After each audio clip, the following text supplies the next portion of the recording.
Welcome, horror enthusiasts and curious minds alike, to our deep dive into the world of Creepypasta.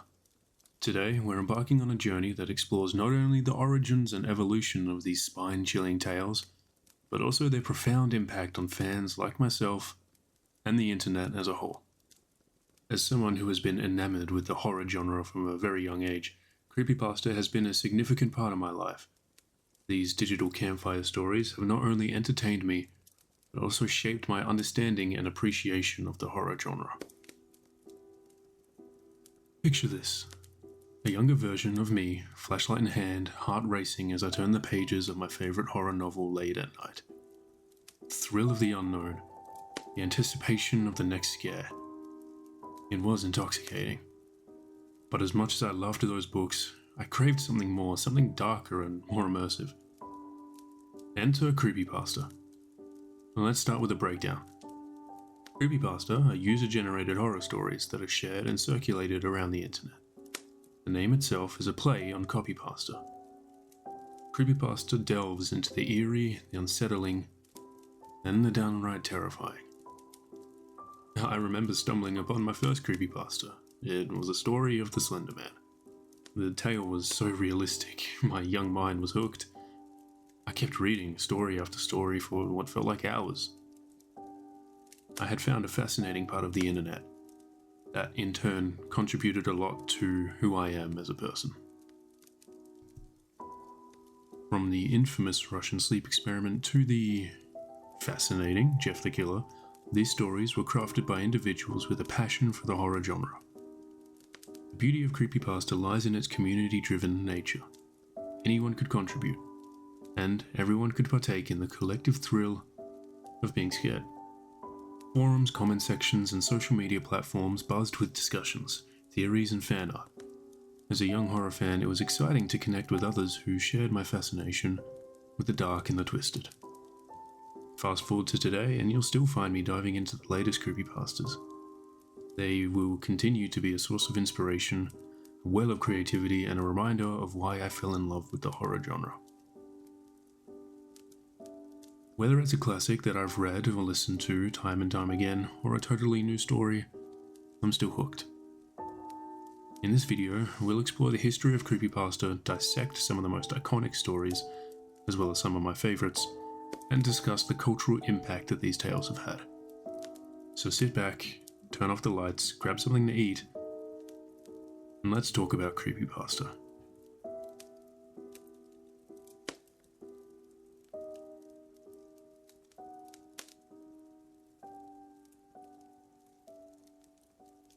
In the early days of the internet, a new form of storytelling began to emerge. It was raw, unfiltered, and accessible to anyone with a keyboard. These were the beginnings of creepypasta. But where did it all start? The term creepypasta is derived from copypasta, a term used to describe blocks of text that are copied and pasted across the internet. While copypasta stories could range from hilarious to annoying, creepypasta specifically refers to those that evoke fear. The origins of creepypasta can be traced back to forums and message boards in the late 1990s and early 2000s. Websites like Something Awful, 4chan, and later Reddit became breeding grounds for these digital horror stories. Users would share and circulate their scary tales, allowing the stories to take on a life of their own. One of the earliest and most influential creepypasta stories was Ted the Caver, which began as a series of blog posts in 2001. The story detailed Ted's exploration of a mysterious cave, combining text with images to create an immersive and unsettling experience. Ted the Caver set a precedent for the kind of narrative that would become a hallmark of creepypasta: serialized multimedia storytelling that blurred the lines between fiction and reality. Another example of a major milestone in the creepypasta phenomenon was the creation of Slender Man in 2009. This one came from a Photoshop contest on the Something Awful forums. Slender Man quickly became an internet sensation.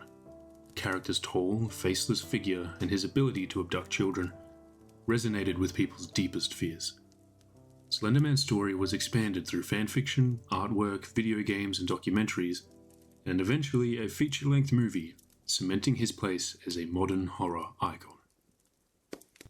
As I mentioned previously, anyone could contribute to the creepypasta community. However, this lack of the need for filtering also meant that the quality of creepypasta stories could vary widely. While some stories turned out to be masterful pieces of horror fiction, others were mediocre or cliched. I wanted to talk about some of the most famous creepypastas throughout the early 2010s, the most popular time for creepypasta and when they were really in the limelight.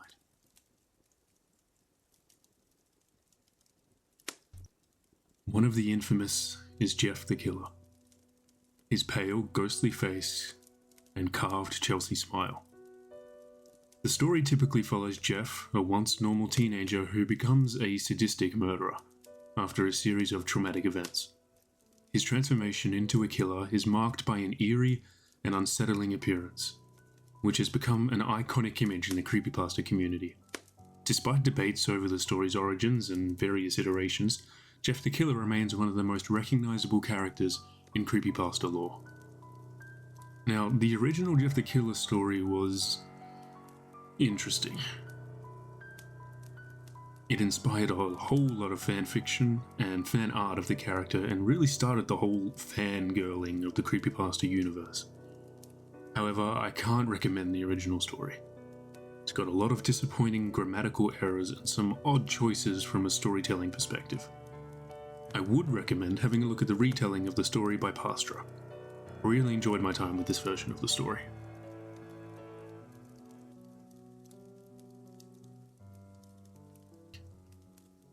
Eyeless Jack is depicted as a dark hooded figure with empty eye sockets that ooze a black tar-like substance. The story begins with a man waking up to find a wound on his face and later discovering that his kidney has been surgically removed. As the tale unfolds, it becomes clear that Eyeless Jack is responsible for the act. The character's mysterious nature and chilling presence make him a favourite among creepypasta enthusiasts. Eyeless Jack was accompanied by a photo of the character, which is why I believe it really took off. Again, like Jeff the Killer, Eyeless Jack was one of the most popular characters to turn into fan art, and again inspired the creepypasta universe.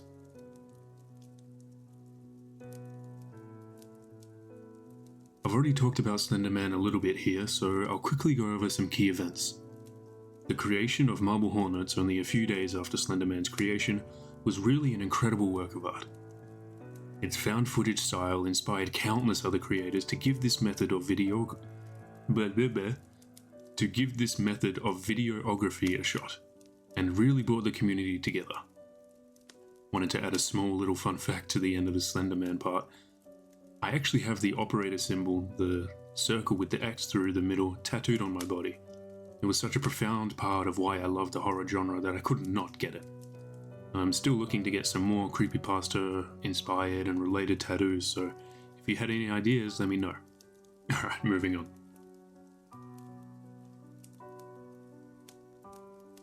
Laughing Jack is an evil entity that starts as an innocent imaginary friend before turning into a monstrous killer. His story was disturbing as he targets children, manipulating them into a false sense of security, eventually leading to gruesome ends. Laughing Jack had an origin story written a while after the original. I'm actually not sure if it was written by the same author, but I have to say, I enjoyed the origin story a lot more than the original. I think the reason why the character was so popular was the simple fact that Laughing Jack's a clown, and coulrophobia is one of the more popular phobias out there. Alright, let's move on from some of the popular stories to now some of my favourite stories that the genre has to offer.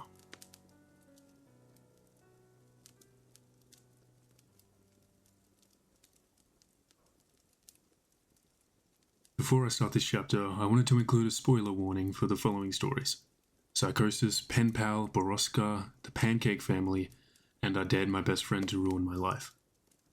I'm going to try and not spoil any major twists or anything like that, but I'll be summarizing the stories. I consider these to be a hallmark of the horror genre, and I highly recommend that everyone go off and read these if you haven't already. I want to quickly summarize each of these stories for you and talk about what they mean to me.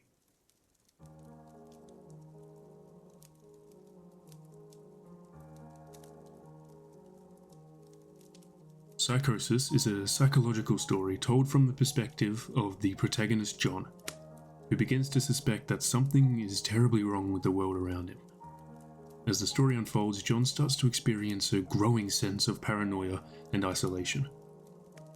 He notices strange inconsistencies in the world around him, such as some eerie phone calls and emails from friends, which makes John think that it's not really them talking to him, leading him to believe that something sinister is manipulating reality. John becomes increasingly reclusive, cutting off contact with friends and family, and obsessively searching for answers. His mental state deteriorates as he tries to distinguish between what is real and what is a result of some force trying to trick him. Psychosis makes you wonder whether John is just a paranoid man who needs some help, or if there really is something sinister waiting for him. Now, I've read and reread this story so many times, trying to pick apart John's actions and decisions. This story really introduced me to having the reader make decisions on behalf of the protagonist. And what I mean is, I was wondering what I would do in this situation and forming my own opinions about John's mental state. The story really made you feel involved in John's life, and it's one I still find myself thinking about.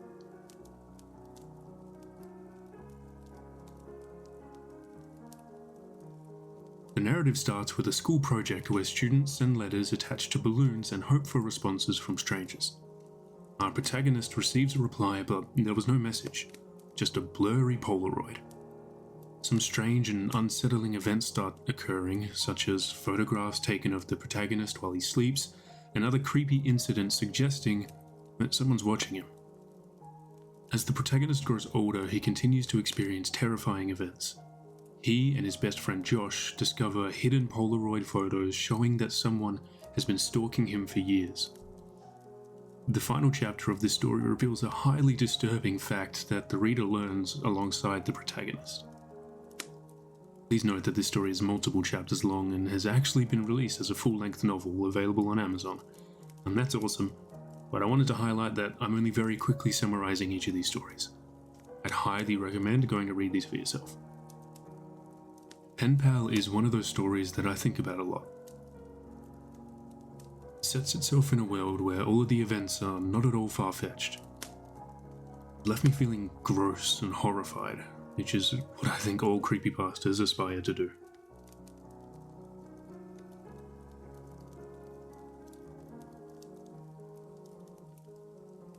The story follows Sam Walker, who moves with his family to the small town of Drisking, Missouri. Sam quickly befriends two other kids, Kyle and Kimber, and they become inseparable. The trio is intrigued by the local legend of the Skinned Men, and the mysterious place known as Boroska located in the nearby mountains. Strange things begin to happen as they delve deeper into the town's secrets. They discover that many people have gone missing over the years, including Whitney, Sam's sister. As they continue their investigation, they uncover dark and horrifying truths about the town and its residents. This creepypasta did something better than any other story I've read. It introduced little ideas and aspects in the story that, on your second read, will make you realize the horrors that's been under your nose the whole time. I love when a story does that. When everything makes sense on your first read, but then everything makes more sense on your second read. There's a podcast of sorts, I guess, where some celebrities read Boroska and act out the characters. It is, in my opinion, the best way to consume this story. This, and along with every other story I've included, I'll link down in the description.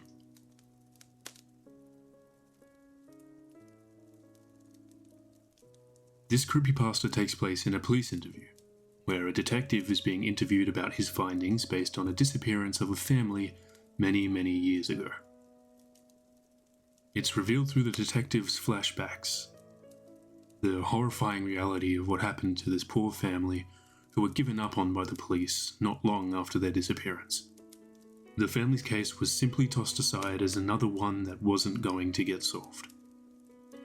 However, if the detective had been paying close enough attention, he would have pieced together what happened through clues left by the family's kidnapper.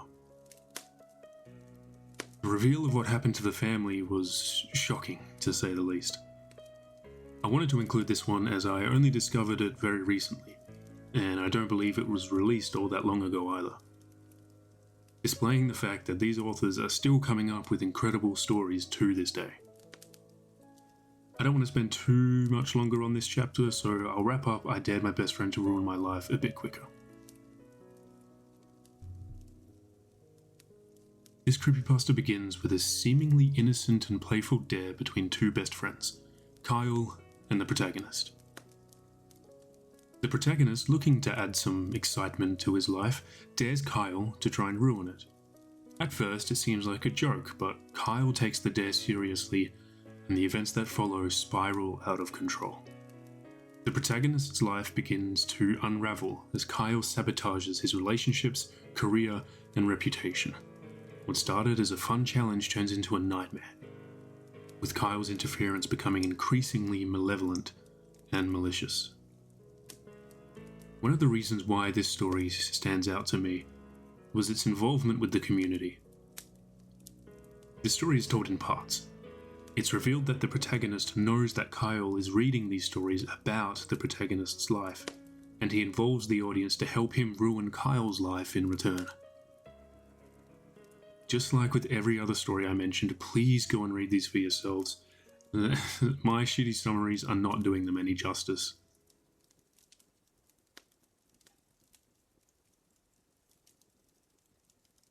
I wanted to thank everyone for coming on this journey with me. If there's any of your favourite creepypastas that I haven't mentioned here, please let me know in the comments. I'd love to make a part 2 of this video talking with you all about some creepypastas.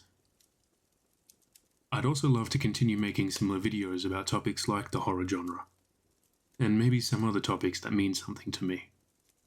If you all had any feedback or improvement ideas that I could implement, I'd also love to hear them. Thank you all for watching and listening, and have a great day.